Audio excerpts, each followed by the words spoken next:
Bueno, lo primero que quería contarles es que hay muchísimas formas más divertidas y simpáticas de arrancar un sábado a la tarde que ocuparnos de estos temas.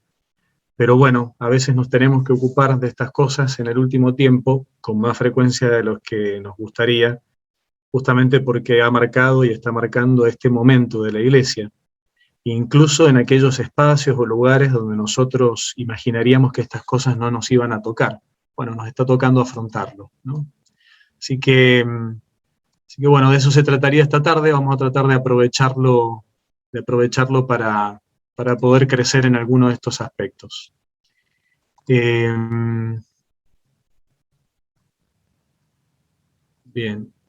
tengo alguna dificultad acá en la compartida de pantalla. Vamos a ver si funciona. ¿Ahí están viendo la pantalla? ¿Sí? Sí, se ve. Bien. Bueno, el titulito del encuentro de esta tarde tendría este foco, este punto de atención, que son las consecuencias comunitarias de la problemática de los abusos, consecuencias personales y comunitarias. Es un tema infinitamente grande, amplio. Yo sé que ustedes han trabajado con formación en la prevención. Yo me voy a focalizar solo en este aspecto, podrían ser muchos. Me voy a focalizar solo en en atención a las cosas que estuvimos conversando con Laura. Voy a hacer una presentación que espero que no sea tan larga, así dejamos un buen espacio para justamente conversar y dialogar. Se está grabando en este momento, se va a grabar sobre todo lo que yo voy a plantear. Si en algún momento me viene de decir algún ejemplo un poco más delicado, ahí le pondremos pausa a la grabación y después retomamos. Pero después en el intercambio, en el diálogo, vamos a cortar la grabación, así podemos conversar libremente, ¿sí? Igualmente, si alguien quiere interrumpir, puede hacerlo, mete la mano o a ver el micrófono y avanzamos. Lo que me gustaría contarles de todas las cosas que podemos hablar sobre este tema es de un concepto que ha aparecido más bien recientemente, que es el concepto de víctimas secundarias.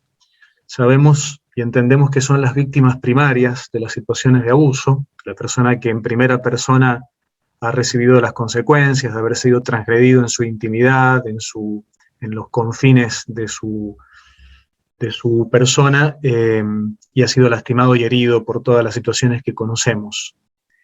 Bueno, ese es el tema principal y es el tema que no deberíamos nunca olvidar, las víctimas primarias de los abusos. Pero también, sin perder de vista que aquello es lo principal, tenemos que hablar cada vez más de víctimas secundarias, ¿sí? ¿Qué serían las víctimas secundarias? ¿Cómo las podríamos definir?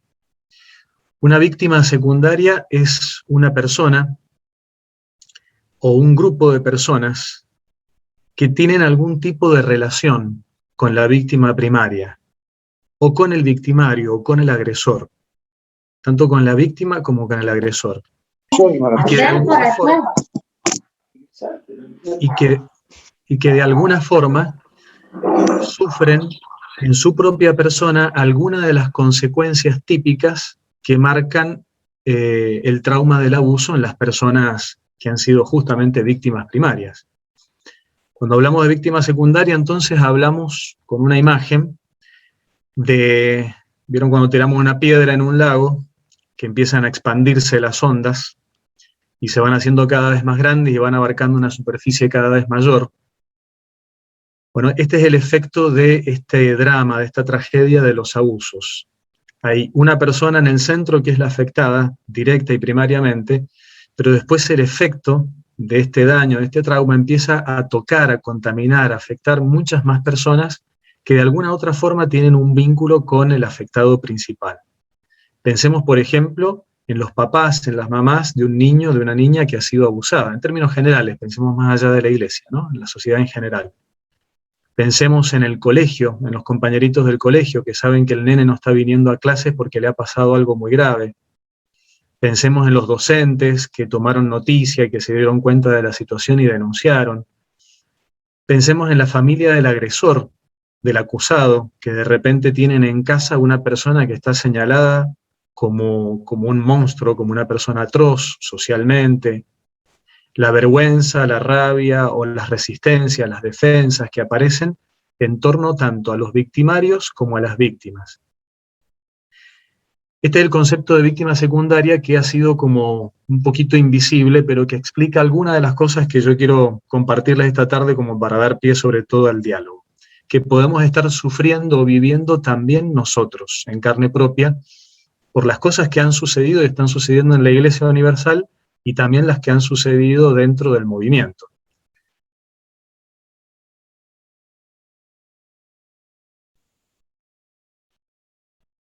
El segundo concepto, que hay que distinguirlo del de víctima secundaria, es el de revictimización. Procesos de revictimización, a veces se puede confundir, son otra cosa. Son los continuos sufrimientos a los cuales se somete a la víctima primaria cuando se intenta ayudar. Inevitablemente, y por eso es una tragedia cuando sucede un abuso, no hay forma que no sucedan revictimizaciones. Cuando entra el sistema judicial, el sistema sanitario, todos los actores sociales para la protección de los derechos y etcétera, de alguna forma tienen que volver a exponer a la persona en su relato, en las pruebas físicas que tiene que ofrecer, para que pueda proseguirse una investigación, puedan tomarse las medidas necesarias. Este volver a ser expuesto una y otra vez al trauma original genera lo que se llama revictimización. Es inevitable. Lo que sí se puede evitar es que sea demasiado grande, demasiado gravosa. Por ejemplo, por eso se utilizan a veces grabaciones para que la persona no tenga que contar 1000 veces la historia delante del juez, del fiscal, del médico, del psicólogo, sino que tenga que contarlo una sola vez, 2 veces y punto. ¿Sí? Los procesos de revictimización entonces son lamentablemente inevitables porque toda persona es inocente hasta que se pruebe lo contrario, y entonces hay que volver a interrogar, hay que volver a investigar. Lo que pasa es que hay que evitar que sea más traumático. Y estamos diciendo y repitiendo esta palabrita, trauma, que se repite cada vez que hablamos de estas situaciones tan dolorosas, de abusos, como una de las consecuencias primarias que genera una situación de abuso. Si pudiéramos definirlo muy caseramente, muy sencillamente, ¿qué es un trauma? Un trauma es un evento muy disruptivo en el equilibrio de la vida de una persona o de una comunidad. Un trauma es una intervención de un estímulo suficientemente dañino como para romper todas las defensas que hacen que la persona se pueda autoproteger, psíquica, espiritual y emocionalmente. Para que pudiéramos imaginarlo con una imagen, imaginemos que todos nosotros tenemos como una especie de tela protectora. ¿Vieron cuando vemos a alguna gente, los apicultores que tienen como esa tela para que no pasen las abejas y puedan trabajar con los panales con seguridad? Bueno, todos tenemos como una especie de malla, como una especie de tela protectora para lidiar con la realidad, con el mundo en el que vivimos, que normalmente tiene un montón de efectos y de agentes amenazadores. El tema es que en el trauma, el evento, el estímulo que viene de afuera es tan hiriente, tan profundo, que se rompe la red, atraviesa la red. Es como si entrara un cuchillo y rajara la red. La red sirve para defender de una abeja, sirve para defender de algo que no sea cortante, pero cuando aparece algo cortante atraviesa la red y se pierde la defensa. Y entonces pasa directamente a la persona que estaba intentando ser protegida por esa red, pero sin filtros, sin filtros. Esa es una teoría del trauma, ¿no? El trauma es un evento suficientemente disruptivo que rompe todas las barreras que tenemos de defensa para que las cosas dolorosas desde afuera, las agresiones, no nos lastimen tanto. Desbordó las capacidades de defensa. Bueno, el abuso sexual es siempre, siempre un evento potencialmente traumático. Potencialmente traumático. No quiere decir que siempre genere un trauma suficientemente grande como para comprometer el equilibrio psíquico, espiritual y emocional de la persona a lo largo de su vida. Pero potencialmente sí lo es, porque es muy fuerte, ¿sí? Todo esto, si quieren, después lo conversamos un poco después. Voy tirando un poco de titulares para favorecer el diálogo, que es la intención de esta intervención. Existe también un concepto menos conocido, que es el de traumatización vicaria, un concepto un poco raro, pero ¿de qué se trata la traumatización vicaria? Es la experiencia traumática, dolorosa, que lastima, que rompe el equilibrio y estas defensas que hablábamos, de aquellos que ayudan a los que han sido vulnerados, de aquellos que ayudan a los que han sufrido, ¿sí? Hay muchas personas que, por ejemplo, en situación y contexto de guerra o en situaciones de sala de emergencias de hospitales, sufren traumatizaciones, o personas que trabajan con víctimas de abuso todo el tiempo, sobre todo niños, empiezan a sufrir vicariamente. ¿Por qué? Porque no es en primera persona, no me pasó a mí, pero de tanto escucharlo, de tanto estar expuesto a este dolor tan grande, empiezo a sufrir yo algunas consecuencias de las víctimas, aunque no soy yo una víctima primaria.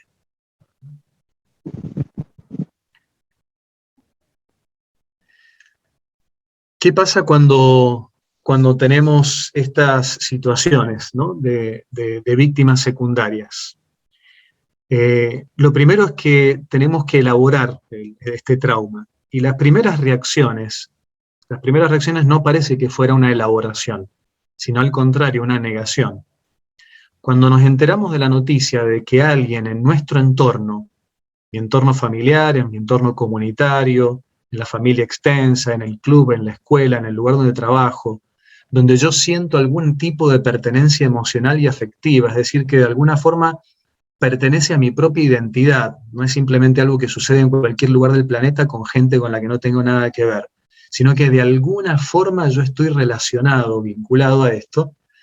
Una de las primeras reacciones que aparecen, muy primarias y muy naturales, es la negación. Esto no puede estar pasando, debe haber algún error. Alguien se equivocó en el nombre de quien están señalando. Alguien se equivocó de la comunidad en la que están diciendo que ha pasado esto. No, en mi familia esto no puede estar pasando. Ustedes saben, si no, sépanlo, que uno de los grandes problemas que existe con el abuso sexual es que es tan fuerte la noticia que muchas veces la mamá, por ejemplo, muy frecuente esto, no le cree a su hija cuando su hija le dice que el novio de la mamá, el padrastro o alguna persona cercana está abusando de ella. Es tan fuerte la noticia que no es que la mamá no le quiera creer, no le puede creer. No le puede creer porque si no se desmorona psíquicamente. Esto está pasando dentro de mi propio cuerpo, de mi cuerpo afectivo, que es mi familia.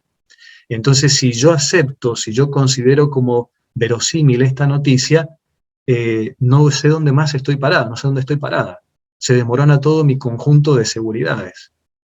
Por lo tanto, a veces se activan algunos mecanismos de defensa que son muy rígidos, muy primitivos, como es la negación. Aquí no está pasando nada. Esto no es, esto no puede ser. Otros mecanismos, en este primer pasito del proceso de elaboración, es la racionalización. Es decir, debe haber alguna explicación, se habrá equivocado, se habrá confundido, habrá sido un gesto inapropiado, pero no ha pasado de eso, habrá sido una vez y entonces no pasa nada, habrá que charlar con él o con ella para corregir, etcétera, etcétera, etcétera, ¿no? Un montón de razonamientos que hacemos para que la cosa no duela tanto, no sea tan chocante. El problema es que a veces cuando las cosas de verdad han sucedido, se imponen, y entonces tarde o temprano queda aceptarlo. Y ahí, cuando aparece el proceso de aceptación, no puedo negar más lo que está sucediendo, empiezan a aparecer una serie de consecuencias inmediatas, que varían, por supuesto, de persona a persona y de comunidad a comunidad. Unas es el aislamiento tanto del agresor, del señalado como agresor, como el aislamiento de la víctima, porque tengo que protegerlo de este entorno que es potencialmente peligroso. El autoaislamiento, me separo de este conjunto de personas que son capaces de provocar este tipo de daños. La vergüenza, pertenezco a esta familia, a este grupo donde suceden estas atrocidades, estas cosas tan aberrantes. Y está bien, no he sido yo, pero de alguna forma yo formo parte de este espacio.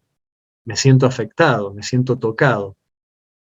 La vergüenza la tendría que sufrir justamente el agresor. Sin embargo, yo sufro vicariamente estas mismas emociones. La vergüenza normalmente la sufre la víctima, porque estos delitos generan muchísima vergüenza en la persona que los sufre. Sin embargo, yo también sufro vergüenza. A mí también me duele. Bueno, las consecuencias inmediatas son un montón, después si quieren conversamos, son un montón, son de lo más variadas y varían sobre todo de persona a persona, de las capacidades, recursos que tiene cada uno para afrontar este tipo de problemáticas. se produce un efecto dominó. Como les decía con la imagen allí de la piedra que cae en el lago, las noticias, sobre todo este tipo de noticias, es difícil contenerlas en un círculo demasiado pequeño. Y tarde o temprano van abarcando cada vez más personas. Y van generando, por supuesto, en distinto grado y en distinto tenor, algunos de los efectos que ha sufrido la víctima. Por ejemplo, hay comunidades en las que cuando yo me siento defraudado, me siento desengañado, desilusionado, porque un miembro de mi familia de sangre, de mi familia religiosa, de mi familia de fe, es capaz de haber cometido alguna de estas cosas, bueno, yo no me siento más parte de este espacio. Yo me aíslo, me corto, me desmembro.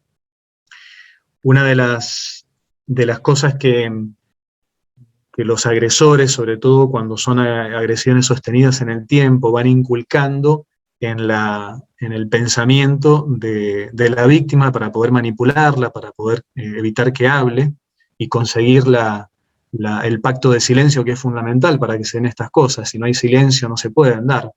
Inmediatamente cuando sale la alarma empezamos a intervenir. Una de las frases que le dice el agresor normalmente es: si vos hablás, la familia se va a romper. La familia se va a romper, se va a ir todo al diablo. Nos vamos a pelear todos con todos. No te van a creer. Con un montón de profecías que efectivamente, si la persona se animara a contarlo, se van a cumplir. La familia se va a hacer pedazos. Nos vamos a enojar todos con todos. Quien tenía que estar cuidando y ser responsable, quien tenía que, bueno, empiezan a repartirse responsabilidades, culpas, y de verdad que quizás muchos de ustedes conocen situaciones familiares donde las familias se rompen y se rompen definitivamente después de este tipo de traumas, ¿no? Sea quien sea que haya participado en la agresión. Algunas logran recomponerse, pero con heridas que perviven normalmente durante toda la vida. ¿Cuál es la mentira? ¿Cuál es la mentira de la frase esta que le dice el agresor a la víctima para que guarde silencio? Que en realidad no se va a romper la familia. No van a aparecer problemas cuando vos hables, sino que la familia ya se rompió. Lo que pasa es que todavía nadie lo sabe. Pero en el momento que uno de nosotros, de las personas de confianza, conocidos, ha transgredido niveles de intimidad y de respeto de la otra persona, en ese momento se rompió.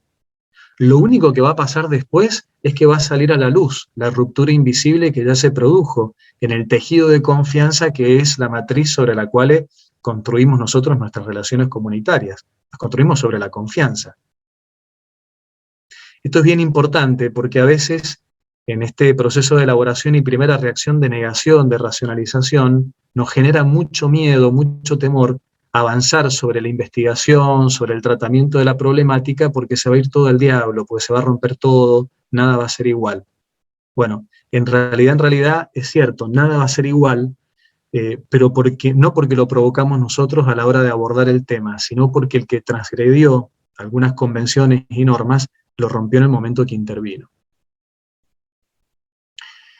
Hay un montón de efectos emocionales que se generan en las víctimas secundarias.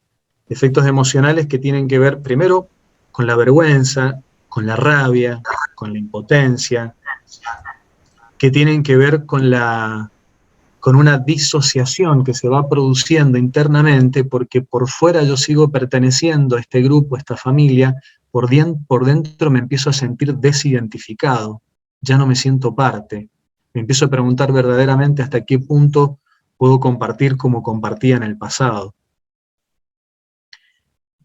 Estos efectos emocionales se contrarrestan, voy a decir alguna cosita ahí al final, se contrarrestan y se tratan y se atienden fundamentalmente con la palabra.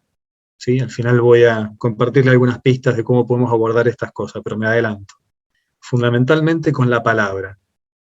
La palabra es el mejor antídoto para que las situaciones de abuso roben nuestra originalidad, nuestra identidad y nos roben energías.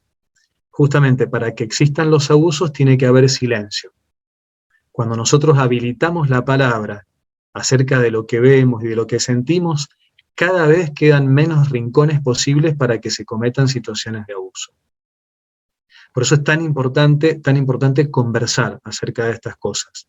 No para lamernos las heridas, no para compadecernos recíprocamente, llorando por los rincones, sino para exorcizar la oscuridad que acompaña todos estos procesos abusivos. Y la luz viene de la palabra, de poder llamar las cosas por su nombre, sin juicios, sin censuras. Si yo hoy me siento así, y lo que puedo llegar a decir respecto a lo que siento puede sonar agresivo, puede sonar fuerte, es lo que siento, es lo que siento. No estoy agrediendo a nadie, sino compartiendo las resonancias que yo, como víctima secundaria, experimento dentro de mi propio psiquismo y dentro de mi propio corazón. Negarlas, disimularlas, no resuelve nada, sino que simplemente atraganta la digestión, que siempre es lenta, en estas cosas siempre es lenta. Dentro de las víctimas secundarias se me ocurría distinguir algunas variantes que podemos ver dependiendo de qué grupo de personas afecta, ¿no? Podemos pensar en términos generales que, hablando de la crisis de los abusos en la Iglesia Universal, toda la Iglesia es víctima secundaria, toda la Iglesia. De alguna forma nosotros, algunos veo aquí que tienen mi edad, algunos añitos más, tenemos mucho rodaje dentro de la vida de la Iglesia. Primero que hace 20 años atrás creo que ninguno de nosotros imaginaba y soñaba que nos íbamos a encontrar en una situación eclesial global marcada por esta crisis y esta tragedia tan vergonzosa. Siempre se acuerdan, no sé, los que somos más grandes, que siempre nos criticaban cuando éramos chicos, dábamos catequesis en las parroquias, lo que fuera, que el oro del Vaticano y qué sé yo, ese tipo de críticas eran las típicas.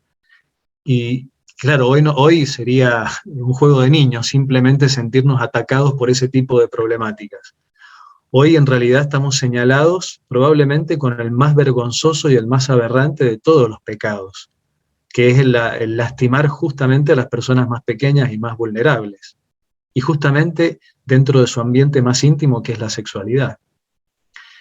Por eso podemos decir, sin exagerar la nota y sin jugar a ser víctimas, que toda la Iglesia en este momento es una víctima secundaria. Difícilmente en nuestros ambientes de trabajo, en los lugares donde nos movemos, a veces no nos encontramos con alguien que de alguna forma nos desautoriza, nos desacredita, porque ustedes qué, miren lo que les pasa, lo que hace la Iglesia, fíjense los curas, etcétera, etcétera. Hay algunos autores que dicen en este momento que, mirando un poco la historia, que la crisis de los abusos en la que la Iglesia se encuentra en este momento es la crisis más importante desde la Reforma Protestante de Lutero. O sea, en los últimos 5 siglos no se puede imaginar una crisis más importante que está obligando a repensarse a la Iglesia a sí misma más allá de la Reforma Luterana. O sea, estamos hablando de algo muy grande, históricamente muy grande, con consecuencias muy fuertes, ¿no? De las cuales tenemos que hacernos cargo en primer lugar de mis propias emociones, no negarlas. Bueno, en los laicos, por lo menos por lo que yo comparto y converso estas cosas, genera perplejidad, genera vergüenza, genera preguntas, desilusión, genera sospecha, genera distancia, genera algunos sentimientos de paranoia. ¿Cómo voy a asumir yo alguna tarea con chicos, chicas, de repente menores? Yo no sé si me van a decir algo, si voy a quedar pegada en alguna situación. Hoy en día estamos todos con posibilidad de ser señalados. Una desconfianza enorme en la gestión de la jerarquía eclesiástica de este tipo de problemáticas, porque se ha mostrado totalmente insuficiente y ineficaz durante muchos años. También hay víctimas secundarias que son los consagrados y consagradas inocentes, que no son agresores, pero que de repente pertenecen a esa categoría de personas con algún tipo de opción de consagración en la Iglesia, sean curas, sean monjas, sean laicos consagrados, que los hace pertenecer a ese grupo sospechoso, ¿no? Y entonces yo sufro a veces en mi propia carne el sentirme desprestigiado, el sentir que mi rol, mi identidad está puesta sobre un signo de preguntas constantemente, Cuando yo me presento frente a un grupo de personas, ¿qué estarán pensando de mí? ¿Estarán defendiéndose? ¿Estarán calculando? ¿Me habrán googleado? ¿Tendrán confianza para que yo pueda estar cerca de sus hijos, de sus hijas, a la hora de trabajar pastoralmente? Un tema, por ejemplo, que se está empezando a discutir es muy interesante, es el tema del tacto en la relación pastoral. Cuando nosotros leemos la praxis pastoral de Jesús, leemos en los evangelios que él muchas veces abrazaba, tocaba, imponía las manos, que el contacto físico era parte del gesto evangelizador y de cercanía. Nosotros con cultura más latinoamericana sabemos que el contacto físico es mucho más natural y espontáneo que en otras culturas más anglosajonas. Bueno, eso por el momento no puede existir más. Tenemos que cuidarnos extremadamente de cualquier tipo de contacto físico en la relación pastoral. Bueno, pero perdemos un buen elemento a la hora de manifestar afecto y cercanía. ¿Cómo lo reemplazamos? ¿Cómo repensamos nuestro contacto pastoral a la distancia, ¿no? Sobre todo en nuestro contexto cultural. Y por último, otro grupo que se me ocurría como distinguirlo un poquitito son las personas que están en formación para una posible consagración, una consagración laical, una consagración en un movimiento, en la vida religiosa, en el sacerdocio. Evidentemente que el escenario de la iglesia actual es muy distinto del de hace 20 años, entonces nos genera un montón de preguntas, de inseguridades, a la hora de decir si yo quiero pertenecer a esta familia, si quiero incorporarme en este grupo de personas que están hoy señaladas como potenciales agresores, aunque sean las personas más inocentes del mundo. Compartimos solidariamente también los efectos del pecado de algunos, ¿no?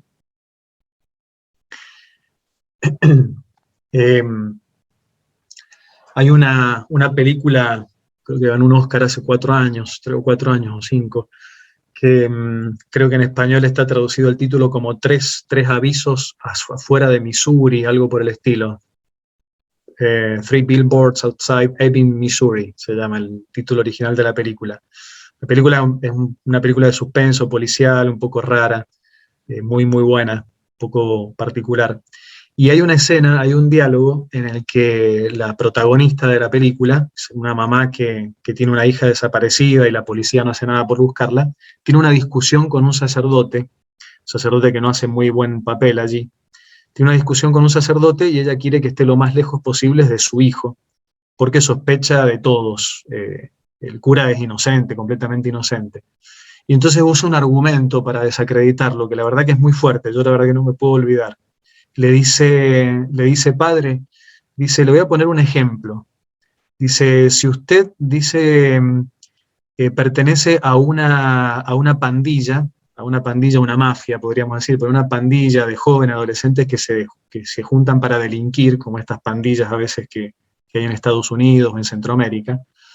Dice, si usted pertenece a esa pandilla, pero usted en realidad no cometió nunca un delito, usted no vendió droga, usted no le pegó a nadie, usted no robó ninguna casa, pero se junta con ellos, toma con ellos, la pasa el tiempo con ellos, pero usted no comparte toda la acción delictiva. Dice, usted no se siente, ¿no? Si la policía viene y hace una redada y encuentra a todos juntos, dice, no va a preguntarse por qué te juntás todo el tiempo con ellos si tampoco estás delinquiendo, si vos no estás delinquiendo. Entonces le dice, padre, a usted le pasa lo mismo, usted me podrá decir que es inocente, pero usted pertenece a una pandilla de abusadores, y entonces no me diga que usted es inocente. Si usted no tuviera nada que ver con ellos, se separaría y los dejaría, ¿no? Bueno, el argumento es fuerte, pero tiene una falacia, tiene un error el argumento, pero por ahí es lo que piensa y lo que siente a veces, muchas veces, la gente que a veces no está tan cerca de estos procesos, y es que solo por el hecho de estar en la iglesia, de ser consagrado, de alguna forma sos cómplice, aunque no seas vos un actor agresivo, pero de alguna forma estás avalando, sos cómplice.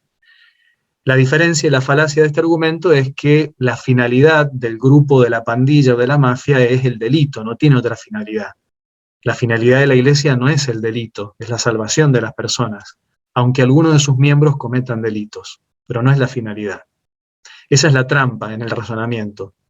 Pero rápidamente a veces nos metemos por el túnel de decir, si te juntás con ellos, si perteneces, si no te abrís, de alguna forma estás avalando y estás legitimando un montón de cosas que conocemos.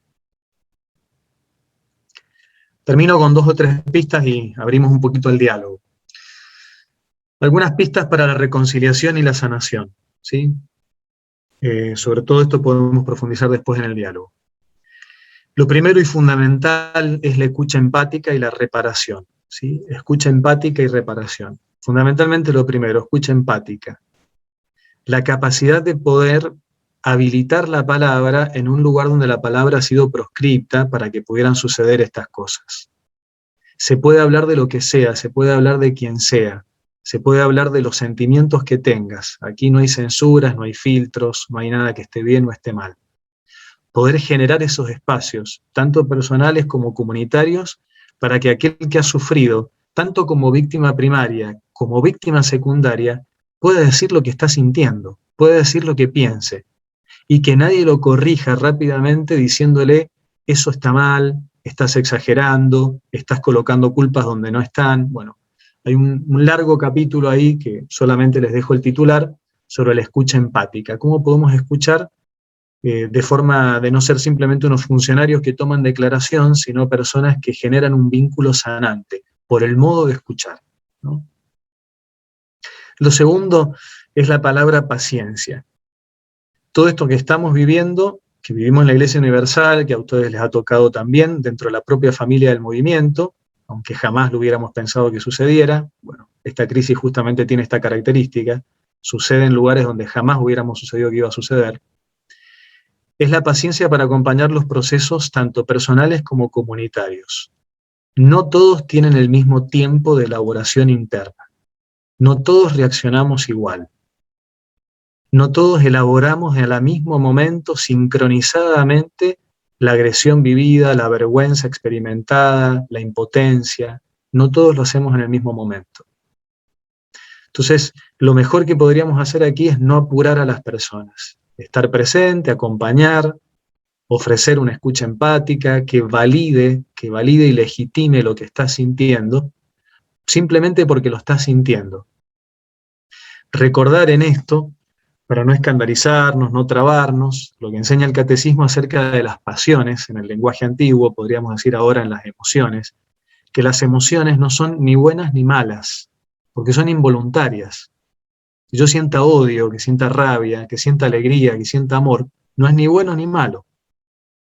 Que yo me levante de buen humor a la mañana o me levante de mal humor, no es ni bueno ni malo.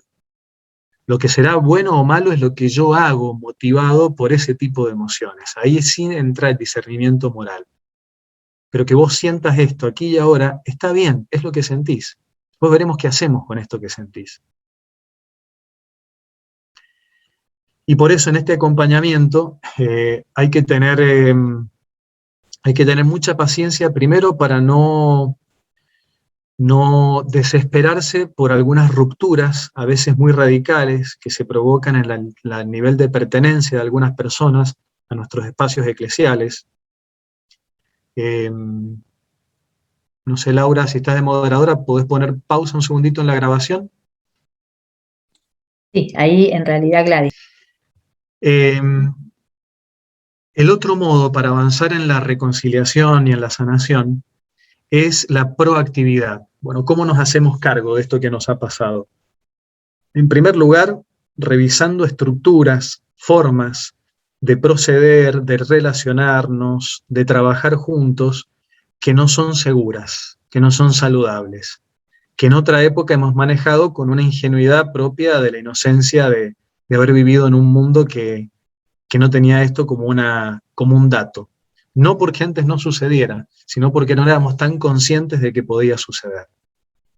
De hecho, la inmensa mayoría de los abusos han sucedido en los años 70 y 80, y la tasa de abusos en el presente es infinitamente más baja, es 100 veces menos, por lo menos en Estados Unidos, que es donde se han hecho estudios más estadísticos de esta problemática, 100 veces menos de lo que fue el pico de la crisis en los años 70-80, que en realidad no se sabía, salió a la luz a fines de los 90, ¿no?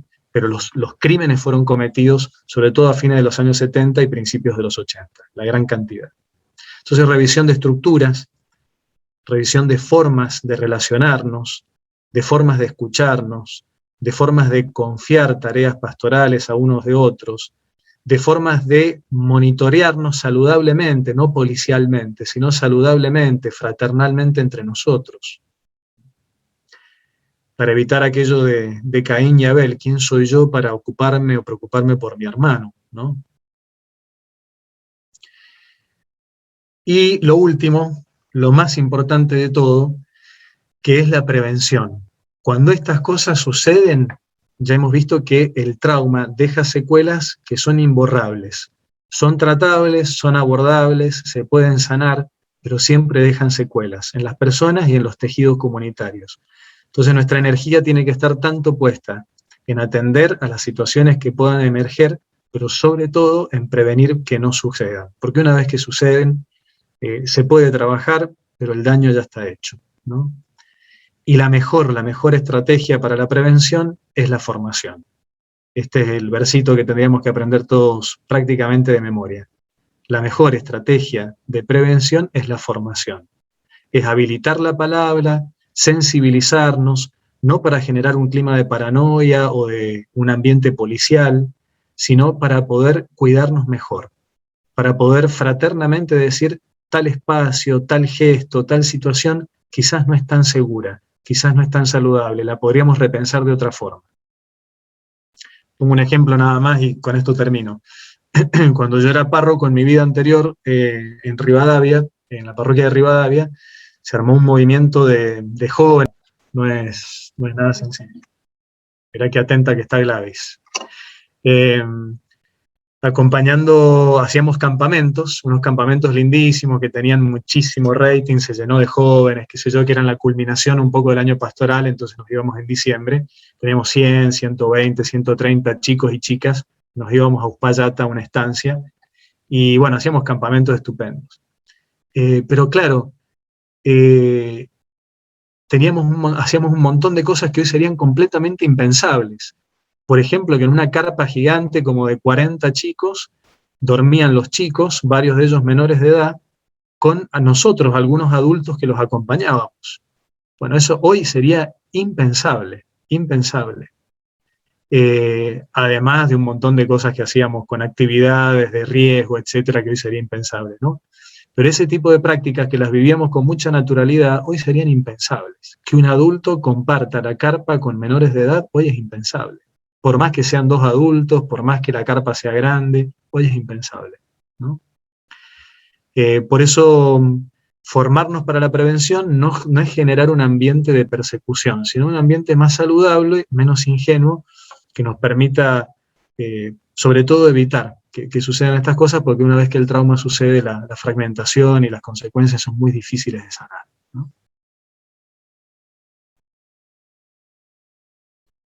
Bueno, hasta aquí un poquito el disparador para favorecer el diálogo.